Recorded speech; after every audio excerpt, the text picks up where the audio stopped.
Can we elaborate a little bit about your first experience with a woman? Oh, yeah. My first experience. It was kind of wild. It was with an older woman. I was 18 and she was 24.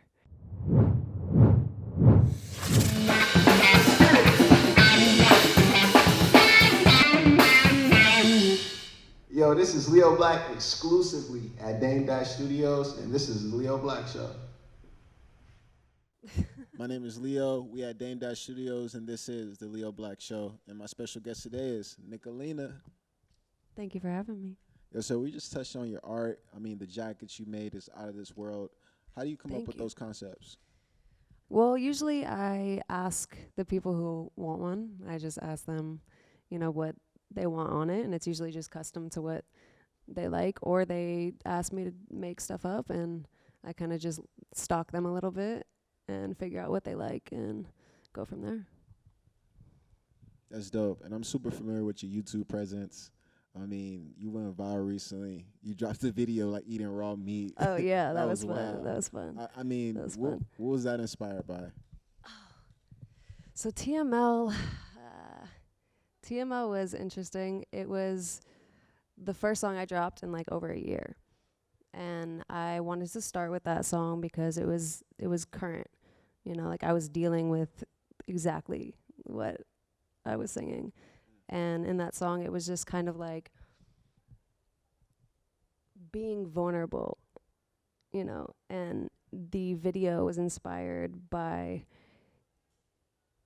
eating literally my own heart before someone else can, because I was scared to let someone else control it or like love it. You know what I mean? Kind of like self-sabotage. And so I wanted to just do something shocking and eat a heart. Well, it was fake meat. But yeah.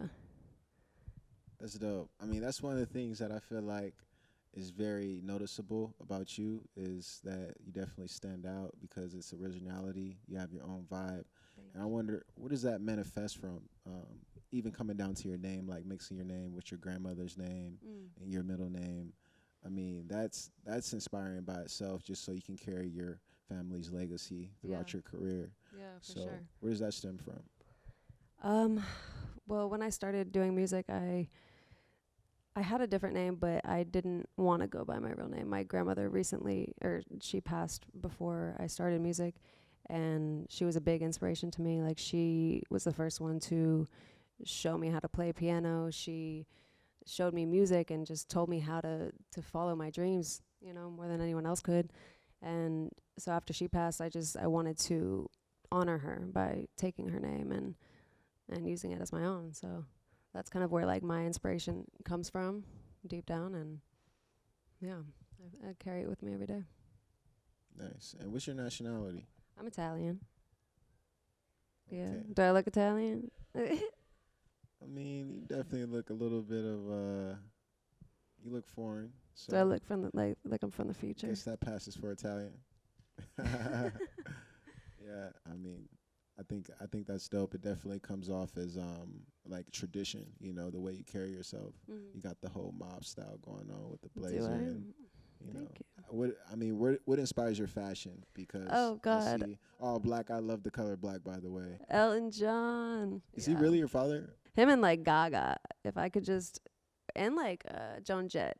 If they had a baby, I don't know how 3 people could have a baby, but if they had a baby, it would be me, for sure. And what is it about Elton John that inspired you? Everything. Oh my gosh, he is amazing. His music, the lyrics, um, his style, his stage presence, his bravery, the way he just is unapologetic and just doesn't care, about what people think. And I think that's so inspiring, especially for someone like me who is also in the LGBTQ community. And it's difficult being an artist and having to deal with all the politics behind it. And so he's just, I don't know, he's just always been like such a big inspiration for me.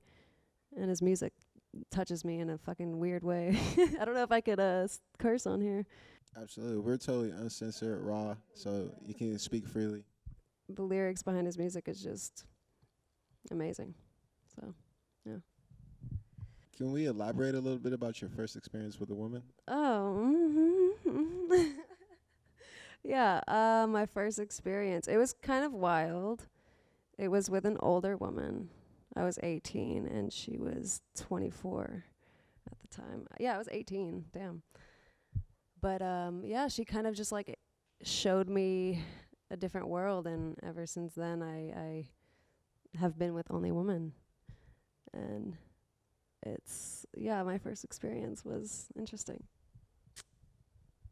I mean, one of the most popping spots in LA is West Hollywood, and that's ran by like the gay community.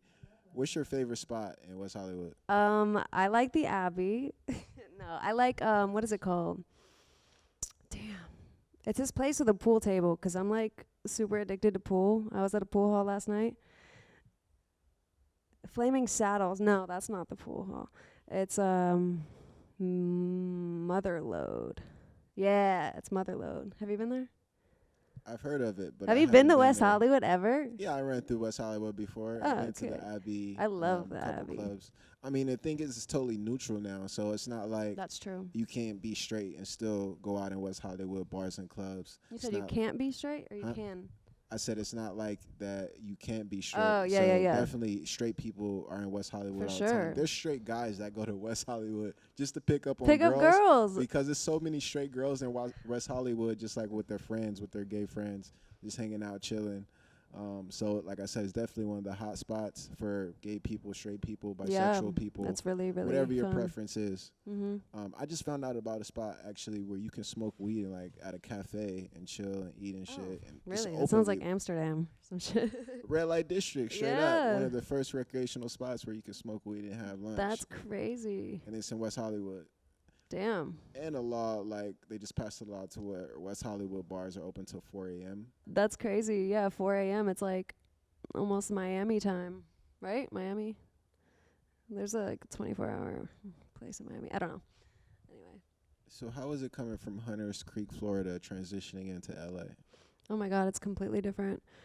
It's like, I don't know. I grew up like a tomboy, so I'm like always outdoors and playing sports and doing all that boy stuff. But transitioning out here, it's kind of like, it's more like glitz and glam and more, I don't know, more, I would say fake a little bit. Like, it's hard to tell who's real and who has genuine, intentions.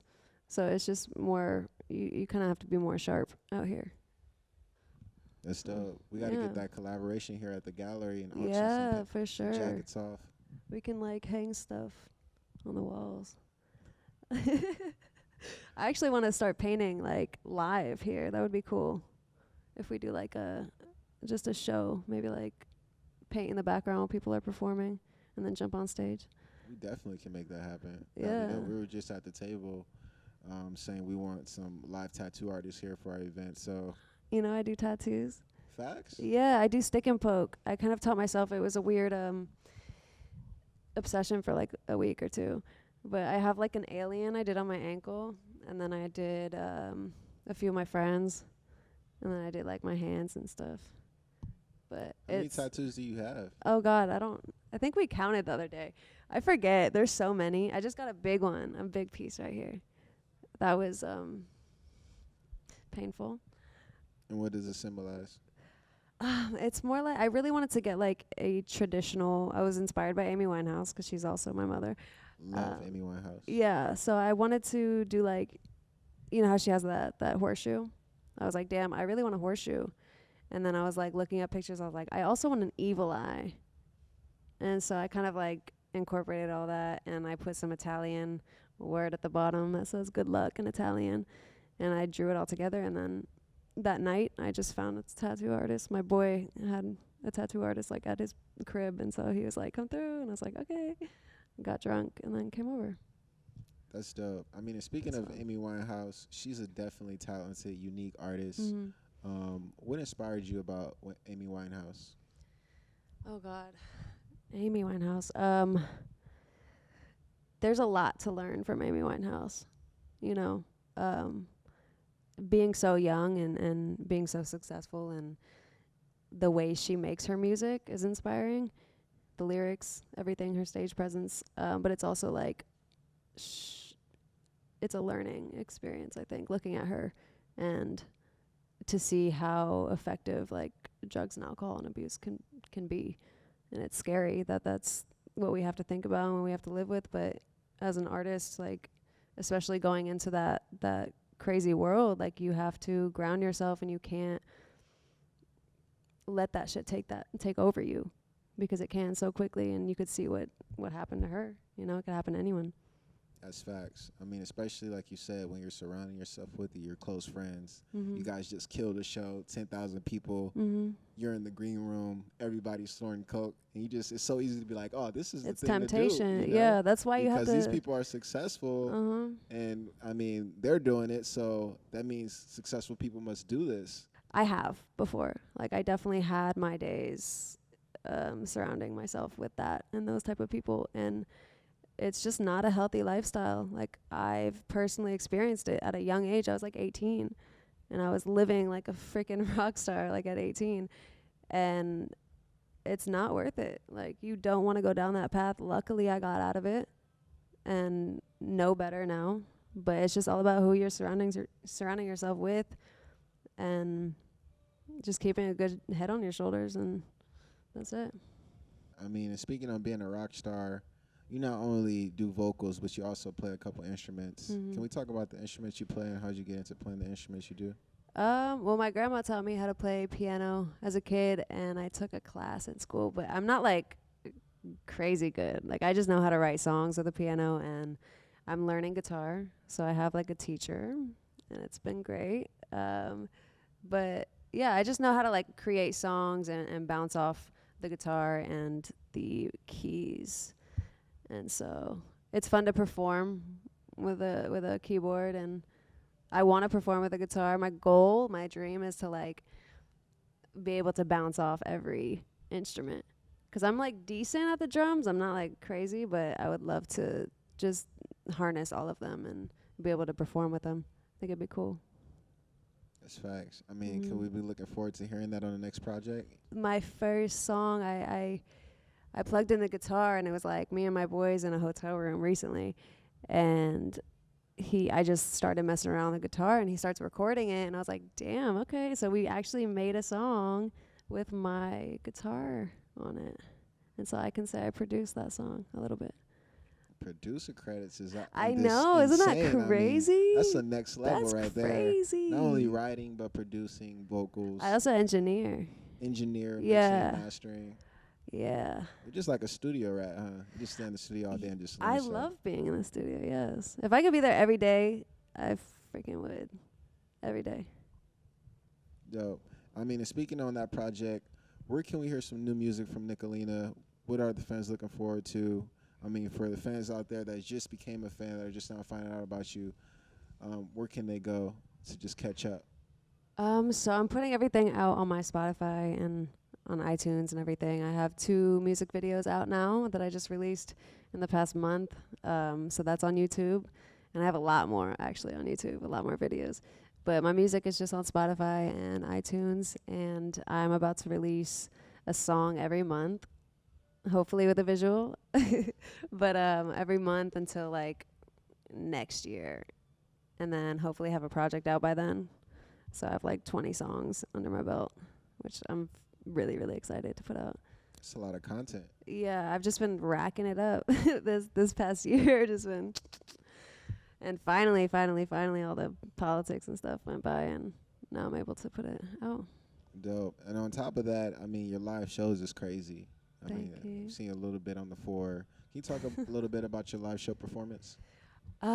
It's evolved. I've learned a lot in the beginning. Like, I started performing in Florida probably like 3 years ago, and my first show ever was just trash. Like, I was just so freaking nervous. Like, my manager actually threw me on stage. I didn't even realize I was performing that night, and he's just like, go, and I'm like, fuck, okay. And so I got on stage and was terrible. Like, the audience kept asking me questions because I didn't know what to say. So they're like, where can we find your music? Da, da, da. So it was terrible, but it's evolved, and I'm learning that I like to perform with a band. Obviously, I think every It's artist the does. best. The live sets. Live sets are the best. And I'm just learning to be more artistic, I guess, and use the instruments and actually, not focus on the audience, but focus on the music. And I think that's what every artist should do. When people tap in after watching this, they're gonna go crazy after seeing those videos because they are lit. And for them to follow you, can we shout out some social media? Yes, you can follow me at It's Nicolina, ITSNICOLINA. My name is Leo. We at Dame Dash Studios, and this is the Leo Black Show with a special guest, Nicolina. Thank you for having me.